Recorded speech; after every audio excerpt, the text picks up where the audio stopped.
Welcome back to Love Life. I am Michael Coleman. I'm a person in long-term recovery from substance use disorder, co-occurring with mental health. I have a few acronyms.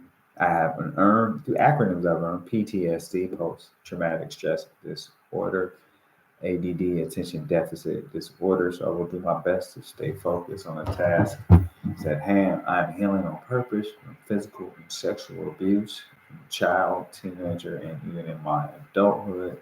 And the physical and sexual abuse from adulthood is the consequent and the result of my continued substance use disorder, my active addiction at that time. So I'm grateful to be here for you. I hope you've been making choices and decisions um, that love you back so you're encouraged to love your life. Today, we're going to talk about the reasons why we use or continue to use. Just to identify, to be honest, we'll start with some basic things here. Some basic things we use to what? To feel good, or to what? Avoid feeling. One, it is a quick sensation that a mind altering substance or a mind altering activity what tingles and gives us, and we may enjoy the feeling, and then we may get what hooked on, may get continually searching that feeling or trying to duplicate that feeling every time, and so therefore, over time, it may take more and more of whatever that mind altering substance or that mind altering activity is. It may take it more, or may take different measures to feel, to duplicate it, to even get close to that first time that you came enamored by that feeling, that you came engaged with that feeling, right? That feeling had engaged you. Also, some we use to avoid feelings. We engage in mind altering substances and mind alter or mind altering activities to avoid feeling pain, to avoid processing our feelings, good, bad, or indifferent, happy, mad, sad, and afraid. So not to face life the way life is meant to be faced. Uh, we may we may find a reason to do mind altering substances and mind altering activities because of emotional and social vulnerability. Meaning what? Insecurity of who I am, low self esteem, uh, not much self love or self respect. So I find it as a how to fit in where I get in.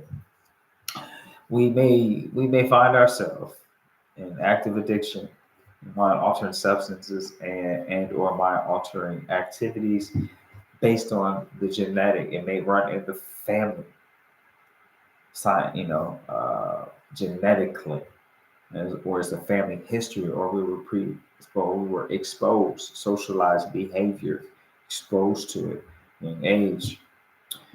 We may participate in mind altering activities and use mind altering substances because it's instant gratification, and maybe I can't tolerate stress and triggers over time, and so it's a way of self-medicating. So let's talk about in death and life. We're going to go maybe three or four. Uh, we'll talk about some situations that could activate our mindset, or or convince ourselves to participate in mind altering activities and use mind altering substances. So one, and we're only going to talk about three today. One is grieving a death.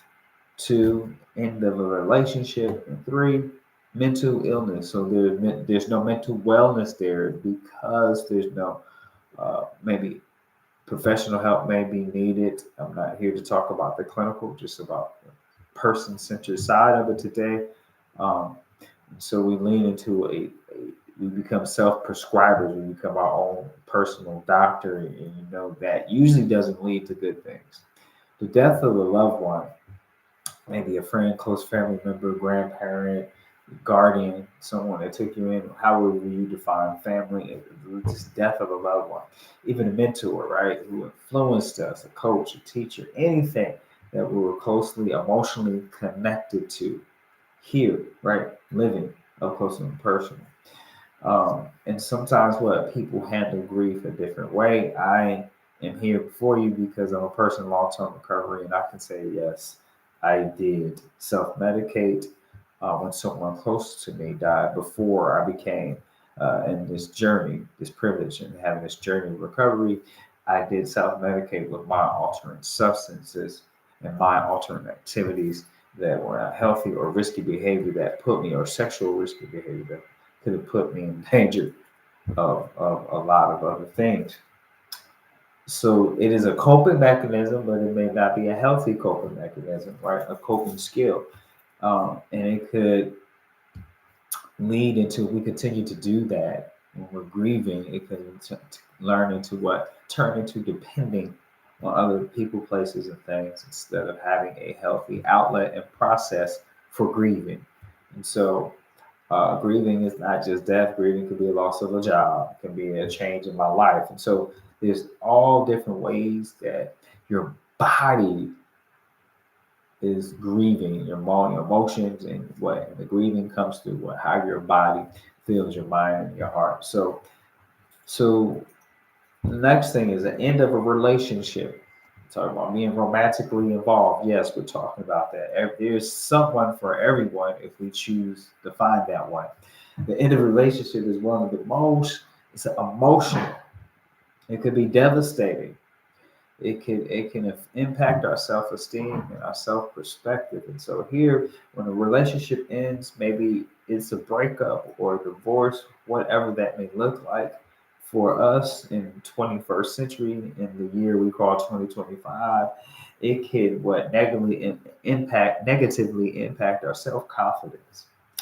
This goes on, and when this affects our self-confidence, this can affect other areas as far as what? Career, friendships, family, and even wandering, or cause you to think of what is my purpose in life. And so this may push someone to lean into what? Participating in mind-altering activities and or using mind-altering substances. And so it's a reason to use. If the person does not, if we don't have the proper emotional support in place, um, then we may continue to lean into using mind altering substances and doing mind altering activities that are not healthy for us and could put us in detrimental situations, or put us in harmful situations, or may even put us in life or death threatening situations. And so I'm not trying to sound dark and damp, but I'm saying um, I'm sharing this to emphasize how important it is to redirect and to reprogram our mind and our emotions to gravitate and to lean into, or to cling to something that's more positive, that's going to encourage us. And usually the thing that's positive takes a little bit longer process than the mind altering substances and the mind altering activity makes us feel. That's reality. And last but not least, the last thing we talk about, reasons why we may participate in mind altering activities and use mind altering substances, is a mental illness has not been treated. And so therefore I tend to treat it myself with mind altering substance and or mind altering what? Activity. And so now substance use disorder is commonly connected or intertwined with what? Mental illness, right? And some people don't like to use the word illness, but if I'm not in a state of balance and if I'm not thinking clearly, then I'm not healthy. There's no mental wellness there. So if you're not well, it's ill, it's sick. Illness is meant to what? Have a what? It's a condition that can be treated if I allow it to be. It's our choice. There are a varieties of mental illness. It's a plethora, as we say, to use one of my big college words, if you may. Um, some people, sometimes, some of us may face, mental health challenges, and we find ourselves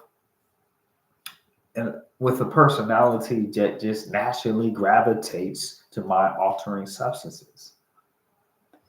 And we find a way to justify, rationalize of why we need to use it, and it's really helping my mental state, but really is pushing me farther from the solution that is suitable for me suitable for you. And so that's the thing in mental wellness. We have to find the solution, the tools that are suitable for our condition.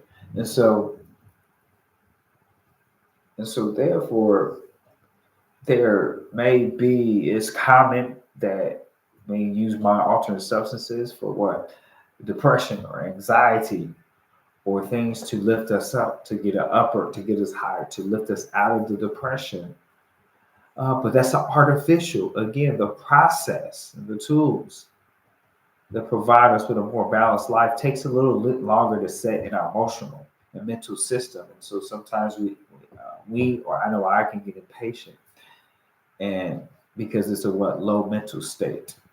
And so what I encourage us to do is to love ourselves enough to be fond of ourselves, to care about ourselves enough to give a damn about uh, our right now, to give a damn about uh, what is going on with ourselves, that we and we or me, I know that I am consistent with my mental wellness and getting help and participating in support groups that encourage me to find positive tools, positive people, places, and things that encourage me, right, to use outlets. And so, and that's what becomes what self therapy when you're not in the clinical setting. It's self therapy, and we call it self care. So on this, we just talked about three things. It's going to be several parts to this about why we use, how it comes about, why we may use mind altering substances, and then or participate in mind altering activities, because life is just life and these things come up. And so we want to encourage each other to find the healthy habits that gives us a chance to love life. So on that note, I hope you make choices and decisions that love you back, and you're encouraged to love your life. Till next time, my friends.